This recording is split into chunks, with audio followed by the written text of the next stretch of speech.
Good day mga boss, sa pagkatalo nga ng Titan Max kontra sa Rain or Shine ay naghahanap na nga ngayon ang Titan Max ng mga panibagong player na posibleng makatulong sa kanilang lineup. At isa nga sa mga tinitingnan na posibilidad ay ang pagkuha sa big man ng Meralco Bolts na si Raymond Almasan. Matatandaan nga po itong si Raymond Almasan, nakuha nga po ito ng Meralco Bolts via trade sa mga nakaraan taon, at ngayon ilang taon na itong namalagi sa Meralco, isang kupunan o isang kampyonato pa lang po ang nakukuha. At hangad nga ng Meralco na magpabata na, kasi nga itong si Raymond Almasan ay nagkakaedad na rin at posibleng anytime dadahan-dahanin na rin nila balasahin ang kanilang roster. At ito nga ang posibleng magiging destinasyon nitong si Raymond Almasan ay itong Titan Max Pure Blend.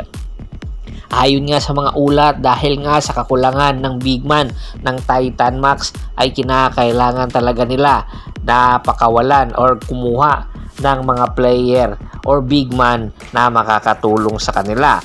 At ito nga ang si Raymond Almasan ang kanilang number 1 option. At isa sa mga posibleng pamalit nitong si Raymond Almasan or ibibigay ng Titan Max papunta sa Meralco Bolts ay ang player na hindi matatanggihan ng Meralco Bolts. Ayon nga sa mga ulat, itong si Greg Slaughter daw ang posibleng ipadala papunta sa Meralco Bolts. Matatandaan po, humingi na nga po ng sorry itong si Greg Slaughter kay Boss Al Francis Chua at sa PBA dahil sa mga aksyon neto sa mga nakaraan season noong huli nitong kontrata sa Northport Batangpier, na kung saan Titan Max na nga po ngayon. Ang kinakailangan lang ay official niya itong sabihin sa social media ang kanyang sorry. At ayon nga sa report, tinanggap na ang sorry, pero ang negotiation na nagaganap ngayon between Titan Max at Greg Slaughter ay turned down dahil sa laki ng hinihingi nitong si Greg Slaughter. At isa pa sa mga posibleng pakawalan na player ng Titan Max ang kanilang rookie na si Chris Con. Opo, ang nagkaka-interest po kay Chris Con ay isang kupunan na batang-bata ang kanilang first 5 na. Opo, ito nga pong Magnolia Pambansang Manok Timplados. Ayon nga mismo yan kay Idol Snowbadwa, si L.A. Tenorio ay interesadong makuha itong si Chris Con. Opo, hindi alam ang dahilan kung bakit nagkaka-interes, pero wag daw kayo mag-isip ng masama dahil bukod sa pogi itong si Chris Con, syempre magaling din itong player na ito. Malaki ang naitutulong nito off the bench sa Titan Max. Ay nag-a-average nga ito ng 10 points per game. Kaya kung sakaling mapunta ito sa Magnolia Pambansang Manok Timplados, ay malaking tulong ito para kay Coach L.A. Tenorio na magpapalalim nga ng kanilang roster at magpapabata na.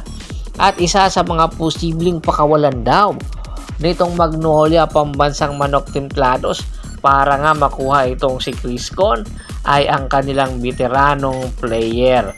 Opo, veteranong po ang ipapadala ng Magnolia Pambansang Manok Timplados papunta sa Titan. At ayon nga sa isang ulat, mukhang itong si Polly daw ang posibleng ipadala papunta sa Titan Max dahil nga nawawala na daw ang angas nitong si Polly, kaya ipakakawalan ito. At naghahanap rin kasi ang Titan Max ng player na posibleng gawin nila player pagdating sa crunch time, dahil nga sa pagkatalo nila sa Rain or Shine Elasto Painters ay mahalaga na magkaroon sila ng isang player na mayroong leadership skills bukod kay Calvin Abueva.